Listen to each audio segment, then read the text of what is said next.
Hello! I'm here to talk about school-community relationships and what that means. We always talk about it as administrators, as teachers, as parents, bridging the gap and making a partnership. But saying it and doing it are two different things. Why? Well, one has to do with a lot of people work normal 8 to 5 jobs. The problem with that is the school day is from 8 to 3. So it's tough to get involvement in the classroom. When I think about high school and where I saw most of the involvement with my parents, obviously parent-teacher conferences, phone calls home during the nighttime, maybe a letter home. But what really stands out to me when I talk about school-community relationships is Friday Night Lights. I remember standing in the tunnel before a football game, looking up and seeing my parents, and seeing teachers that I have, seeing the administration, seeing my neighbors, seeing the cook at the local restaurant that I like to go to, seeing business owners, seeing my friends' family, seeing the girls, seeing the boys, the cheering section, the cheerleaders. Then I looked to the left and the right of me, and I remember seeing a plethora of teammates. Okay, teammates that were my best friends, that continue to be my best friends, and then on the flip side, teammates that I'd only gotten to know because of football. Because I knew we were starting a brotherhood because we were doing everything together. Okay, they had gone through the same struggles that I had gone through to get to this moment. And I realized, even past high school into college athletics, the importance of a team and how much that brings to a community and to an individual. So some of my best friends today were teammates of mine, and whenever I think about high school, the first thing I think about is Friday Night Lights and seeing the fans and the community. There's nothing greater feeling than winning a game and then coming the following day to a restaurant or the grocery store and hearing those people there know who you are and you get to interact with them. So I wanted to make my TED Talk about the importance of sports in community relationships. And I want to start with the benefits for a school, okay? And I wanted to hit on each one. Easier for children to develop and learn with the support of strong families.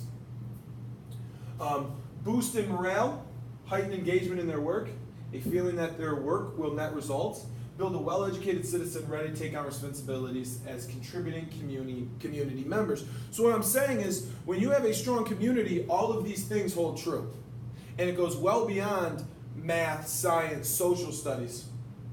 The confidence in knowing people in your community and being able to establish a rapport will carry on well beyond your high school days. When you get to see people besides just teachers raking your work, okay, and invested in your work, that makes you try harder. And then what are we trying to get through education, through school? We're trying to get a well-rounded individual. Not everybody is meant to go on to college and to go be teachers, or to go on to college and be engineers or doctors. We also need blue-collar workers. Some people are going to go to high school and that's going to be their only formal level of education until they get a hands-on job. So it is our duty, our responsibility as a school to enable that.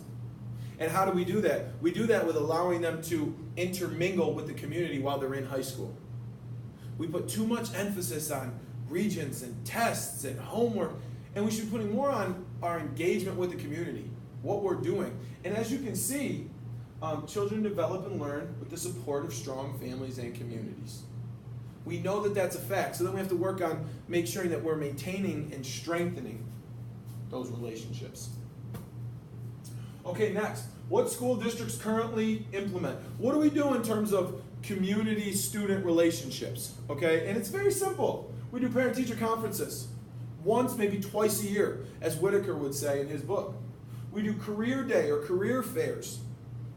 My wife, being a pre-K teacher, she'll do a Mother's Day project where the mothers will come in and the kids will basically go through a spa day with them with different activities. They do the same with Valentine's Day. They have a graduation at the end that involves parents and community members. Emails and phone calls. Okay? These are all fine ways to inform parents, implement parents, but I would argue there isn't too much engagement both ways. A lot of times it's us, the teachers, or us, the administrators, saying to the parents, here's what your kids did. Here's the positives, here's the negatives. We're not all investing in the same thing. We're showing what we see, and we're basically giving that feedback to the parents. It's helpful, and it helps build that gap, but it's not what we're trying to get with community student relationships or community school relationships, we're trying to basically bridge that gap together where both people are 50-50. All right, next. We talk about the importance of extracurricular activities. This is something that I hold true. I am a 3-sport coach here at Cuba Rushford. So when I talk about involvement and engagement, I look at the rapport I have with kids and I realize that a lot of the rapport I build with kids isn't what I do right here in the classroom. It's what I do outside of the classroom. What do you do when no one's watching? When you're waiting for parents to pick up a student? When you're offering a ride and you're on the phone with parents and you will give somebody a ride home? That is building the rapport that we're looking for in a school. So let's talk about some of the benefits of it. Training in professional skills, public speaking, team building, long-term goals are all improved. Better time management. Let's talk about this for a minute. How many times do we hear kids say, I don't have enough time? I get home from school and I'm exhausted. I have to do X, Y, and Z. Well, a lot of times sports allows or fosters people to be more efficient with their time. People in athletics, especially in high school and college, get better grades. Why? Well, they're more driven, they're better with time management. They know when it's time to study, when it's time to relax, when you have practice. And when we get into the real world, let's be honest, there's never enough time in a day. I'm a father of 2, and I work, and I go to school, and I coach, and I'm always looking for that extra hour, that extra 45 minutes. Well, where did I learn about my time management? Back in college athletics, back in high school athletics. So I have learned through extracurricular activities the importance of time and being able to balance it. The third one, exploration of interest. Find something you're great at in this world and master it. That's kind of the point, right? That's what we're hoping with our career paths. Whatever that is, if it's hands-on, if it's educational, if it's public speaking, wherever it may be, north, south, east, west, we want people to find out what they're good at and then go and venture off in that and be successful in that. Well, extracurricular activities allow you to do that. And not just on the athletic field. Band, chorus, acting. We can get into NHS, volunteer work. There's so much things that children have the opportunity to be involved in, and we have to foster that as a school district. And the last one, a wider social circle. Here's the big one. Too many times we get isolated with our groups. All right, whether that be based on English learners, race, socioeconomic, gender. There's a whole bunch of reasons that we get placed in this bubble, and we seem to go through high school in that bubble. Until we graduate, some go to college, they continue in that bubble. Other people enter the real world and they find their bubble. How do we get bubbles to basically run into each other? How do we get them to smash and become one? That's a big part of relationships. My idea is you can't force it. You can't force 2 different groups to just come together. You have to have a common goal or a common objective that they both work towards. And then that partnership basically goes laissez-faire, if you will, hands off. Nobody has to guide it. It'll just happen naturally. Okay, my big premise here, the importance of athletics. Why are athletics so important in schools? Well, I'm going to go kind of one at a time. Community representation. It gives a community something to get behind. I'm a big proponent of state testing. I like state testing. I like schools to be driven to perform well on tests. But I can't tell you, in all my years of teaching, when I've pulled up on a Regents Day and parents have been there cheering outside, woo, go get that global exam or go get that math exam. But I can tell you football games, volleyball games, basketball games, cheering competitions, soccer games, where I've seen parents outside. I've seen a bus pull up full of athletes, and I've seen parents with pom-poms, cowbells, right, wearing the apparel. As you can see, I'm wearing an Arizona shirt, which is where it all started for me teaching. We have these opportunities because the community wants to get behind athletics, and that's a great feeling for everybody. Number 2, fitness. We live in a world where kids spend a lot of time in front of a TV screen. This allows us to break us from that. Improved academics, which I've already hit on once. Persistence, patience, and practice. These are all skills that we have time in the classroom, but it's good for them to see them outside of the classroom. To have a long-term goal and then do all the steps necessary to achieve them. Every year as the football coach, our long-term goal is to win a playoff game, a sectional title. Well, we're working for it now, even though we're 6 months away from ever even tasting that. Okay, so what are we teaching them? We're teaching them patience. We're talking about practice every single day and the importance of practice every single day towards that goal. And sometimes there's short-term, sometimes there's long-term goals. We're going to try to fulfill that. Teamwork and cooperation. It would be great for some people if they could just live on an island, do their own job, never have to mingle with anybody. That's not reality for 95% of the world. We have to engage with other people in our jobs, in our personal lives, at the grocery store, at a restaurant. The idea that we're just going to sit by ourselves and neglect everything around us just isn't happening. So we have to be able to work well with others. Where do you learn that? Well, first of all, you need a common goal. Where do you get that in athletics? Second of all, you have to be able to, with a teammate, work out differences. And what a perfect form to do it than sports. Positive mentorships.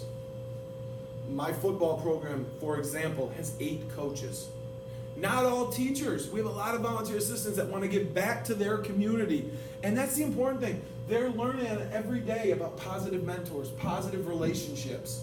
And they get to see it and witness it. And it's not 1 month or 2 months. For myself, I'm with some kids starting fall into the spring, over the summer. So they're really starting to build relationships. Next, social relationships. We talked about those bubbles, those different pockets, different groups, right? Ethnicities, race, whatever it will be. Those get broken during athletics because you spend so much time with each other. All right? When you're in a weight room in the middle of the summer and it's hot and you're all training for football and you all have the same goal to win a game, or maybe your goal is how much you hate myself, making you go through this, you tend to bond with each other. And what do? We're building social relationships. We're getting rides from each other's parents. We're taking bike rides together. We're carpooling. All of these things help build positive relationships for kids. Next, leadership skills. We have too many foulers in this world. Athletics helps you establish who the leaders are. Every sports team has a leader. Good, bad, or indifferent. There's somebody that is leading them, either to glory or to failure. It's important for those people that are the leaders to go through the trials and tribulations, but it's also important for the people who are watching these leaders and saying, why did we pick this person?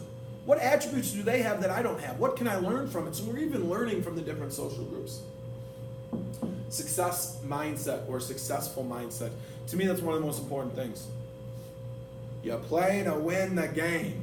Okay, it's a famous quote. And we're not always trying, we're always trying to win, but that isn't the most important aspect. The most important aspect is that you're trying to win.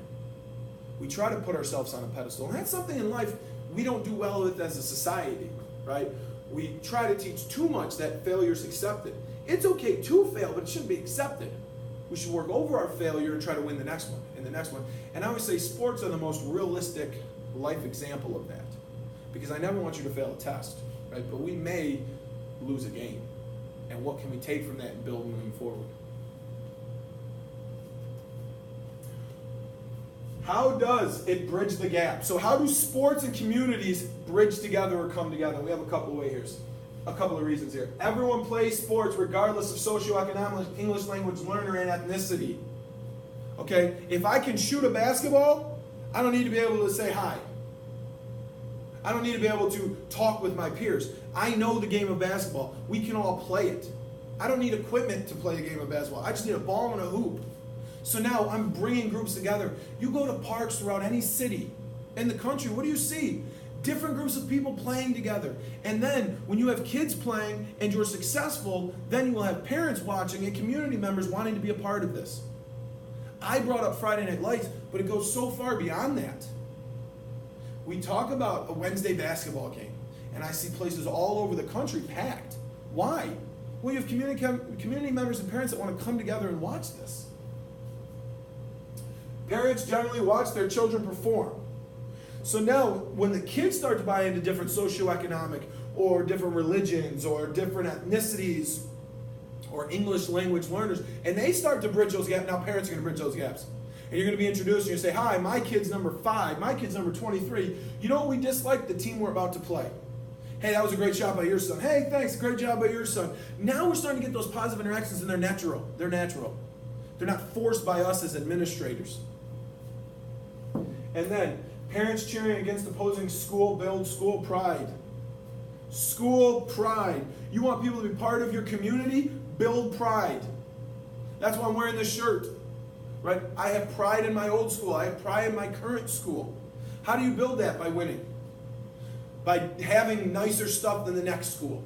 By investing in your education. We all know it. Those schools, when there's a game and they have packed lunches or the parents are serving out taco dip and the other refreshments, schools see them and say, wow, our school needs to start that booster club. Our school needs to start this. This is all the building of the relationship. Now I get into my experience, okay? And my experience of community sports relationships, I really wanted to focus on the most trying place I worked at. And that was a place called Sarita, Arizona, which had an enrollment of about 900 students. Now, when you break it down, 65% of those students participated in athletics of some sort. So already, we're getting different bubbles coming together. Then you look it up. About 60% were Hispanic, about 30% white, about 5% African American. So now we're talking diversity. It was the first environment that I had ever gone to where I was not the majority. I was the minority. And what allowed me to make friendships, relationships, and build with these people? Sports. Being able to go and coach football, being able to go and coach basketball, going to baseball games. You don't even necessarily have to coach, just going and attending shows the parents that this person is invested.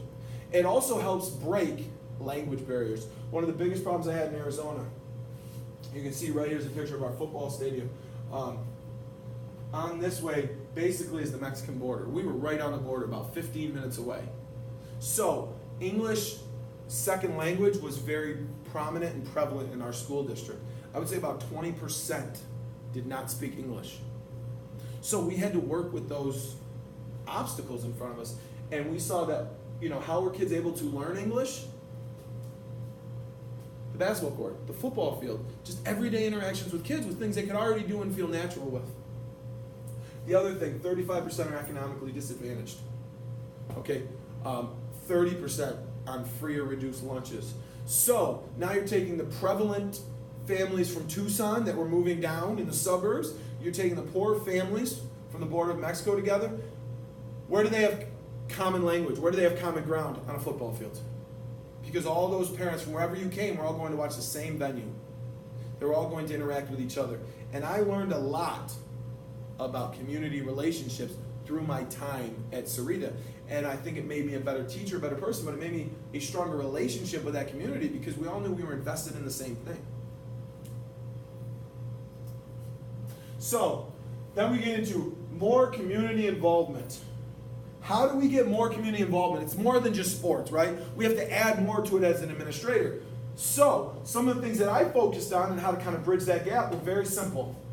Good coaches, good facilitators and equipment. You have to have the best stuff. Free admission to events. Don't make people pay to watch their kids. The more people that come, the better for everyone. The people playing, the people in the stands. School-sponsored tailgate parties. Don't be scared to cheer on your team. Free food always works, right? Especially when you have an athletic event afterwards. Senior nights. Having parents on the field. Giving out a t-shirt or a plaque with their name on it. This makes people feel accepted and united. And it makes more parents and family members come to events.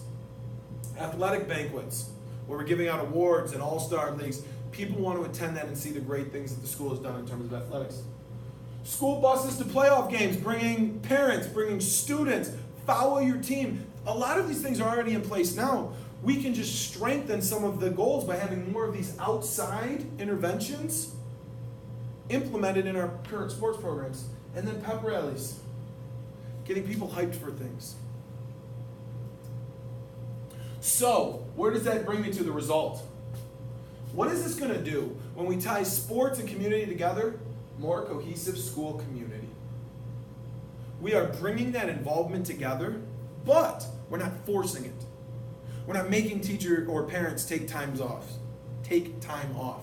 We're encouraging them to come to an athletic event. We're encouraging teachers to take the shirt and tie off, to wear a t-shirt of their team, to watch kids perform in natural elements. And now you're sitting next to each other. It's a natural conversation.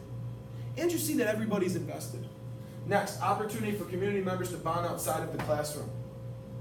When people see me in a hoodie or in a t-shirt and maybe it's Chris instead of Mr. Fee. Those are such big, I feel like, bonding moments where the kid's like, okay, look at my dad ham it up with Mr. Fee. Wow, I didn't think they'd ever like each other. Or wow, they're not talking about what I just did the other week in class. They're talking about the game. They're talking about the next playoff team, right? Because we have a common goal to win. So we're talking about the teams we have to beat to win, and now the student feels more comfortable joining in on the conversation because they feel like it's just not about all the things that I've done wrong. And the last one, continued success in and out of the classroom. We just talked about how athletics help in the classroom, so now by building positive relations outside of the classroom, that's all going to come in the classroom. And now, as a teacher, when I say we are having an ethnic food day, I get more involvement because the parents know I've shown you through my actions outside of the school day that I'm invested. I'm asking you to come invest with me. They're more apt to do it. So, through athletics, we can build a bridge and connect community-school relations.